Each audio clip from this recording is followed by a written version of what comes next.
Hey, what's up everybody? It's Saturday morning. Noisy dogs and neighbors out there. Well, but either way, we're going to carry on. It doesn't matter. It's JW's Radio. It's Saturday morning. Thanks for tuning in. Wow, we had a lot of stuff go on this week. And since the last time I saw you, let's see. So, the 2-year anniversary video is up. A lot of people watched it.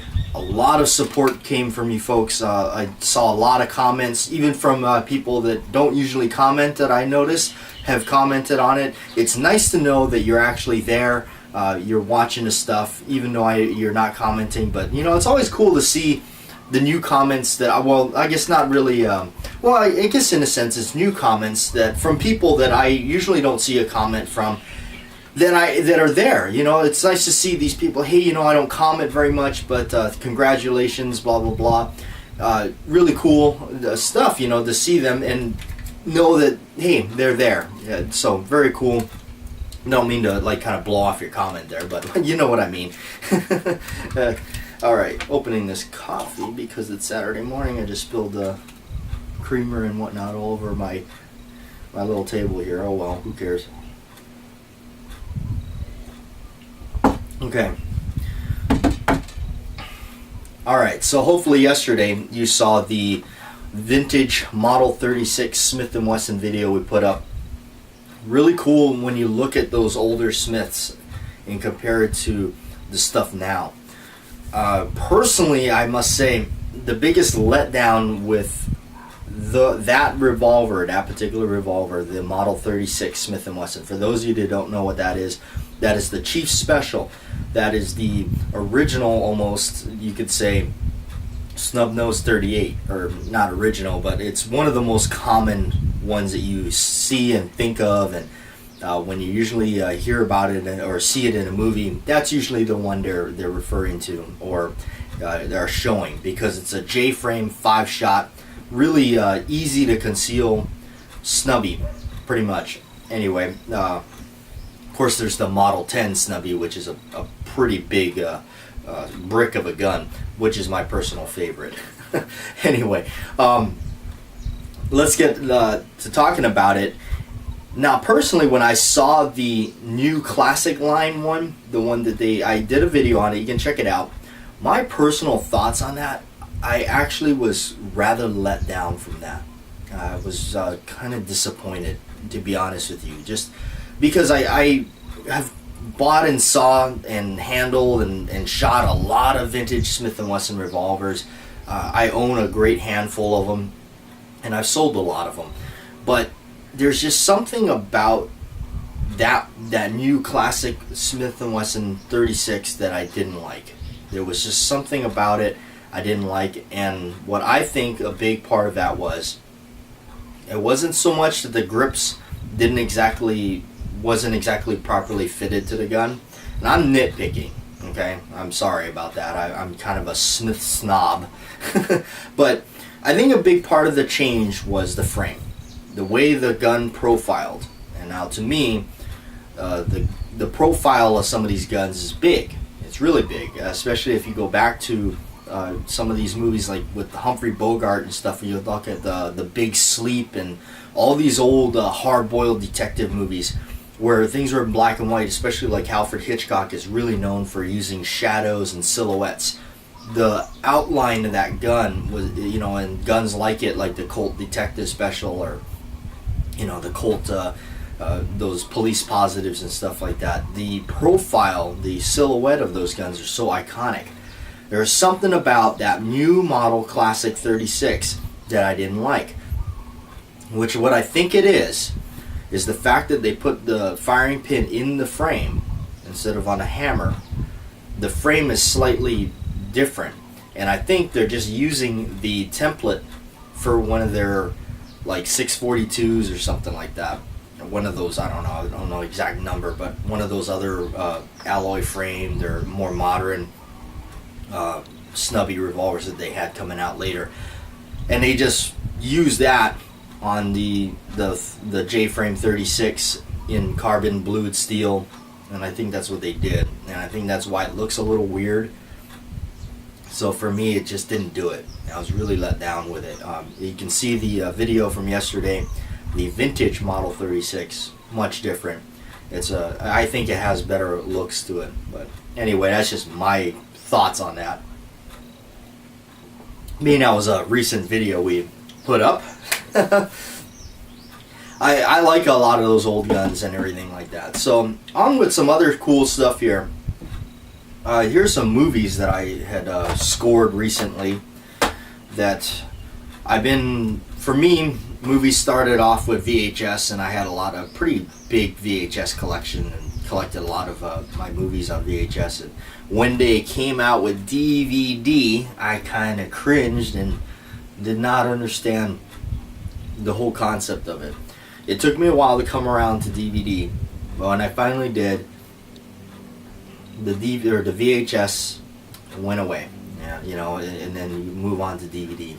And I remember when DVD came out, they had them like Walmart had them in a case, and they were like locked up, and there was only a few titles, maybe like 20 or so, maybe not even that. I remember they were expensive, and it was like this completely just embellished display. It was like, woo, DVD, And then now, of course, you just go right to Walmart and there's like a $3 bin or $4 bin chock full of random titles, and it's usually the same 20 titles. Okay, so anyway, Blu-ray started to come out, and Blu-ray's old hats now. You watch, they're going to change it. It's probably going to be like 4K Ray or something. But for me, the Blu-ray is a big step. It's a big step up because a lot of these movies, I remember watching them on videotape. And the quality was what the quality was, and that's what we dealt with, and it was good stuff. Some of you remember before that. But anyway, so as Blu-ray starts coming out, I started looking for a lot of these older flicks that I enjoy, and that's probably the only type of movies I buy. And I'll get into that. First one here is Night Game with Roy Scheider. If you kept up with my vlog videos, my vlog channel, Combat 86 Radio Show, my daily vlogs, you've seen a lot of this as I was getting them, and the day in the life videos and everything like that. So if you're interested in that stuff, check out my vlog channel, Combat 86 Radio Show. Link is in the description below. Okay, Night Game, really cool late 80s slasher type. Not really a slasher film because it's not all that much of a horror movie. It's just more of like a detective story. It's not a story that's going to win any Academy Awards, but if you're into Roy Scheider, it's a long-lost gem. It really is, because this is Roy Scheider, pretty much, in my opinion, like his last real, this was like his last run at his typical character he started to play. He's a cop, he's a detective, whatever. And they're really enjoyable movies. I like the 7-Ups, the French Connection, and all those movies. This really is his great, last, good movie like that. And he's basically a detective. They're searching down this killer that's murdering all these people near the beach and everything. Near the beach again. But a really good movie. I thought it was I remember buying it on videotape, searching for it. On Blu-ray or on DVD, they never did. In fact, they released a bootleg of it. I show all that in my vlog, but when I saw this came out, I had to grab it. And it does look amazing. 1989. Okay, next one up. I bought this at Target, Deliverance. I'm a big Burt Reynolds fan. And, aside from, a lot of people, the minute they see this movie or hear about or they hear the name, it is so synonymous with its infamous abduction scene. Which is, yes, it's a powerful moment in the movie, and it has a lot to do with the movie. But if you can get around that and actually look at the movie for what it is, for instance, Burt Reynolds, when they capsize and he's going down and he's basically getting tossed down the river in the rapids, that's Burt Reynolds. Okay, Burt looked at John Borman, the director, and said, "I can do that," and did it. And so. It just, again, why I like these old movies is because it's a big throwback. I think back then, and actors back then, believed in what they did. Yeah, for a great example, why I'm a big fan of John Wayne. Because what you saw in camera is what you got. And what he was in life. John Wayne was the real deal. You know, you didn't see John Wayne after the fact go, well, I hate guns and I think everybody should ban guns and I hate and I hate being a cowboy. That is so typical now. That's just an over exaggerated, maybe not so much exaggerated, but that's kind of an example of what it is today. And that just sickens me. And when I see that kind of stuff, it really it's a big letdown when the actor runs his mouth and just is like, oh, okay, so you absolutely hate what you just did 5 movies about. But I feel like back in the day you didn't get that so much. And I'm not saying it didn't exist, but I'm saying that you just didn't. It seemed like you didn't get that so much. When you watch, a lot of these Burt Reynolds films, White Lightning, Gator, a lot of these Hooper. We're going to talk about that. That is like, you can see, like Smokey and the Bandit and stuff. You can see that was. He was just having fun, man, and you can tell every single one of those movies was his personality. That was, at least I believe that, and you can tell he's a really cool guy. John Wayne McHugh bought that. This actually just came out. This was just released within like a month ago. Really cool to see this on Blu-ray. One of my favorite movies, McHugh. A lot of people say, he did this because of Dirty Harry and blah, blah, blah. Yes, he did. But in a sense, this is it's really its own movie. It's not really to dismiss it as a rip-off of Dirty Harry, because it's not. In fact, through the most part of the movie, he's not even a cop. Anyway, I'm giving it away in case you haven't seen it. All right, so who here has seen this movie? Huh? Leave it in the comments. Who has seen Hooper? Burt Reynolds. Who has seen this? You know what I really enjoy about this YouTube thing? Is living out here in the middle of the Pacific Ocean on an island called Hawaii, known as the Big Island. It's hard when I feel, for me, this is just my own thoughts and everything. It's hard because being into the things I'm into in the movies, it is almost looked at weird.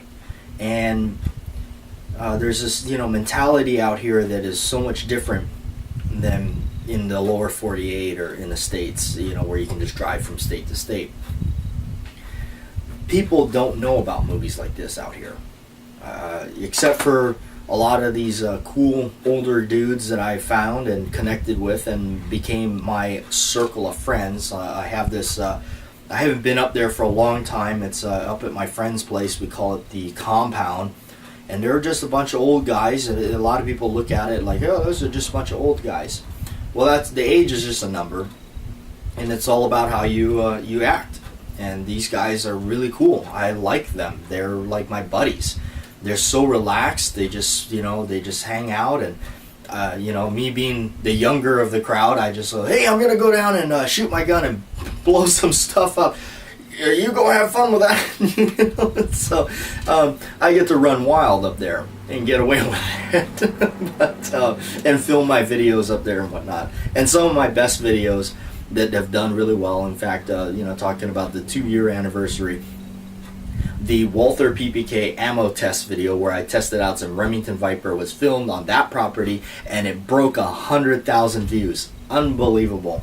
I always, and I thank each and every one of you for that, because that has always been something when I started YouTube. That was, to have a video that has over 100,000 views, like, no, that's never gonna happen. But never say never. Sean Connery did, and then he did a movie called Never Say Never again.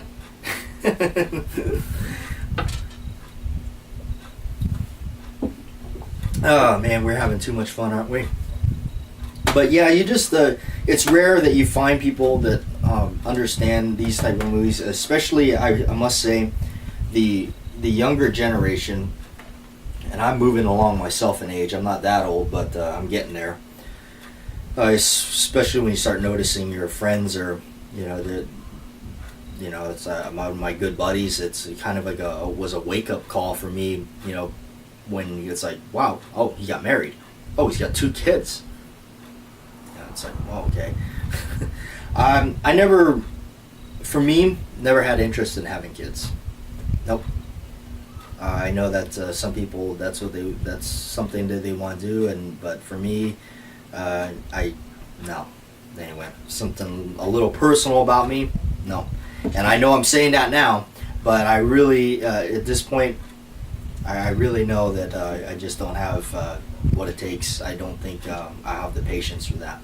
I like to roam wild and free and buy up stuff. Anyway, all right, let's get on to something else. Check this out. This is my buck knife. This is an H10. I bought this while working at a box store that had these for sale, and I bought it, and I've had this one ever since. And I carried this for a long time as my everyday carry. I carried it right outside on my belt at work, and we at the gun counter at this job were the only guys to get away with carrying your own pocket knife at work, because corporate policy out here is a big thing about you can't, like, I mean, if you were to work at one of those, like, you know, Walmart, Kmart places, you broke out a knife like this, you'd be fired. Okay, but this place, I must say, it was a really cool job because we got away with stuff like this. Anyway, this is my buck knife. I even stamped BATJAC JW on it, including the handle here. This is just my baby. I've taken this on a lot of little hunting trips I took, and we've skinned some animals with it. It's buttery smooth because it's been used so much. A friend of mine put an edge on it called the Wicked Edge. He had this sharpener that when you do it right, the blade, the edge of the sharpened blade looks like a mirror, and it really does. It's still like that, and I've used it a ton. And that was a good friend of mine. He's still a good friend of mine. And yeah, but he got rid of that machine. Darn you, Bill. Billy. Okay. Alright, so that really cool.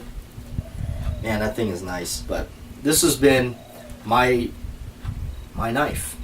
You know, my everyday carry knife for a long time. So a lot of memories go back with this one.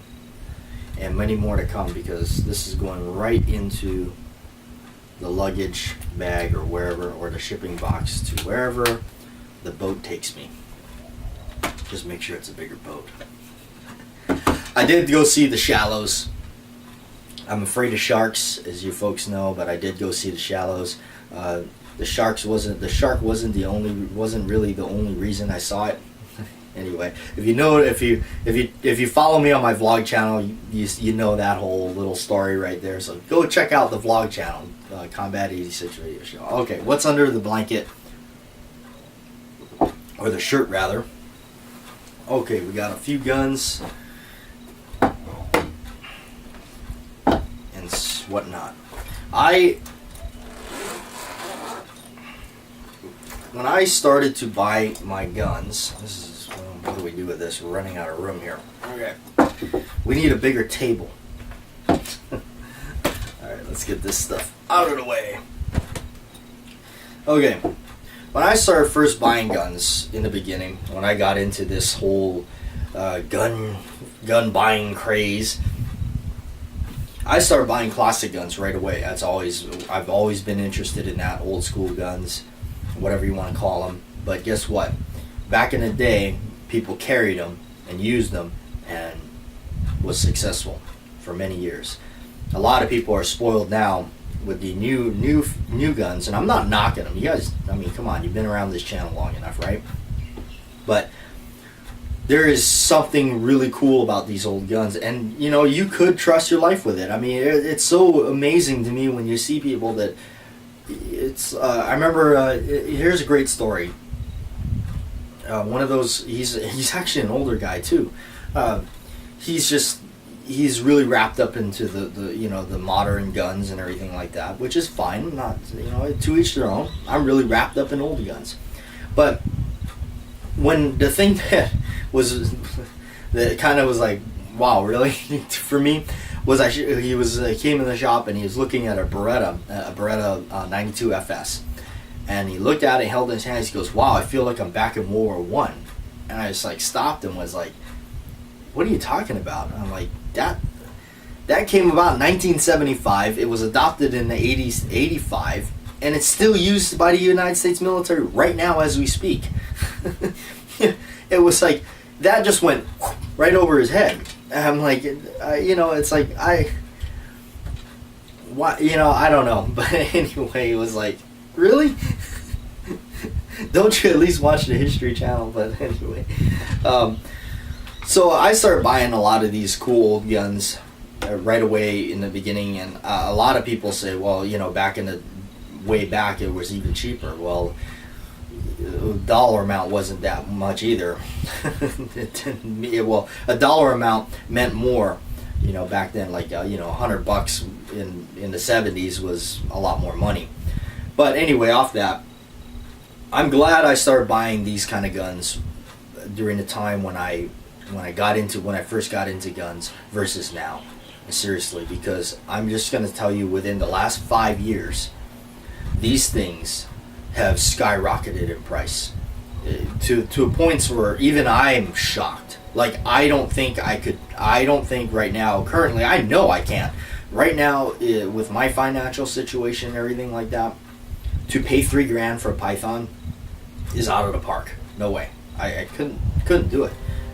But during when I bought them, they weren't $3,000. They were like $1,000 or $1,200 or at the most $1,500. Seriously, no joke. And that wasn't that long ago. If it doesn't seem that long ago to me, and time starts flying by, but stuff like that. And I'm glad I scooped up what I did. My friends always, my friend of mine, he's like, I'll never be able to own one, and all that. And I'm like, yeah, but I said, I was over at his house. I said, look at that shotgun right there. He's like, yeah. I said, you can go buy that shotgun anytime right now. He's like, yep. I said, you can go to Bud's gun shop, or in fact go to the local gun shop right now and get that. Yep. Okay, how much was that? That was $1,100. I'm like, okay. I'm like, okay, and add that pistol to it, and back when you bought that, you could have bought one of these. Just an example, So I must say, I'm glad I made the decision to buy these and hold on to them for all these years. This is a Colt Series 80 1911. This is something I just had to have. I just was obsessed with having one. And there is definitely something cool when you have a 1911 and it's a Colt. It's its own prize, you could say. It's much like a motorcycle and Harley Davidson. It's not a motorcycle unless it's a Harley kind of a thing, So Colt is the original granddaddy maker of this, and there is just something manly about a Colt 45. Anyway, no, this is a really cool gun. Always wanted one. Glad I made a decision and bought one early on. I don't even remember really what I paid for this. I bought it on Gunbroker. And tell you, really, it was a pretty low price, and I got it compared to what I'm seeing now.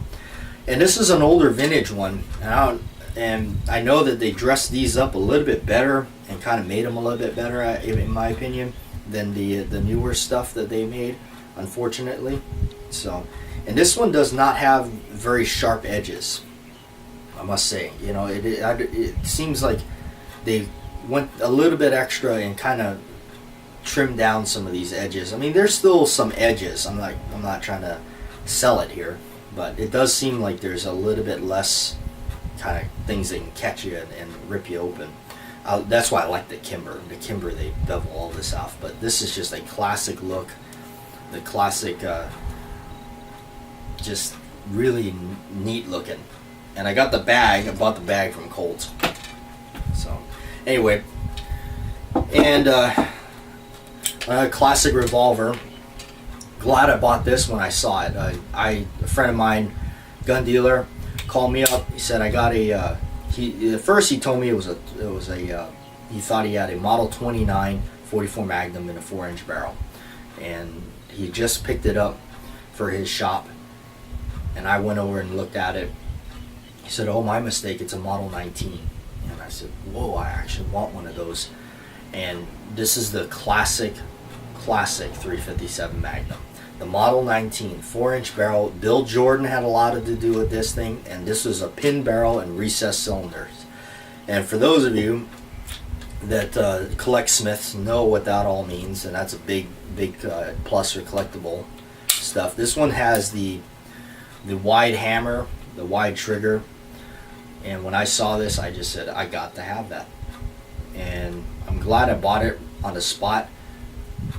I think they've gone up in price a little bit, but the cool thing about having a 357 is you have a nice strong gun. And mostly what I do is shoot 38 specials out of them. I don't shoot this one too much. I do shoot it, but you know, the nice thing is you buy the 357 Magnum and you shoot 38s out of it, and the gun is built, you know, to handle the 357, and you're shooting lighter loads in it. It'll last you. Yeah, and that's my thing is, you know, being younger, I want to be able to carry these guns over, you know, for 20 years or longer down the line. I want to still have them and still be able to go, yep, nice and sound, nice and locked up. Take care of your stuff. There's no reason to go out and bang steel all day long firing hot magnums out of these things. There's just, for me, there's just no reason for it. I intend to keep this thing for a good long time, and I want to take care of it, and that's my way of taking care of it. Because guess what? They don't make a Model 19 anymore. You know, it's something to think of. You know, yes, there's a lot of them floating around in gun shops, gun shows, online and whatnot, but they don't manufacture this anymore. There's something about guns that they made back in the day that it's long and lost. They you know, even when they try to redo it, it's not quite the same. It really isn't. Even the grips, I must say, the grips on these older Smiths, this is the original wood grips. It's just something in itself. The Pythons is a great example of that. They don't make these anymore. And the grips, everything like that, everything on it. I actually heard from a viewer that Colt won't even work on these things anymore because they don't have parts and whatnot. That's pretty sad to hear that, but unfortunately, I guess that's what it is. This is a really cool one. Had to have it. This is my shooter, really. This is if I'm going to go shoot it, play with it, you know, and handle it a little bit more. It's got a little holster wear on it, which is fine, and because I wanted to take it to the range and go play Magnum Force with Dirty Harry. But anyway, it's kind of an example of some of the cool guns that I've bought over the times and really held on to, and I'm glad I bought them when I did. And the prices that, you know, within the 5 years, that price and how it fluctuated to today, right now, it's pretty shocking. You know, just it does. So I'm fortunate enough to have picked them up. Of course, if you just got a stack of money, it don't matter. Anyway, all right, we're gonna call it over a morning here, and let you get back to your day and go enjoy your day. And thank you for tuning in for this week's JW's Radio. I appreciate it. And if you like this stuff and you want more of this kind of stuff, tune in to the Combat 86 radio show, my daily vlog channel, where it's just a lot of chatting, a lot of everyday stuff that I do that not necessarily is gun related, but a lot of funny stuff. So if you have a funny bone in your body and a sense of humor, check it out. You may find it interesting and funny to watch. Anyway, oh yeah, I changed the backdrop just to give you guys something different. I kind of like it. What do you think? All right, go out, enjoy your weekend, be safe. And Mr. Holster's got that giveaway going on. I got to get on that and do a video on that. So we'll do it. Catch you next Saturday.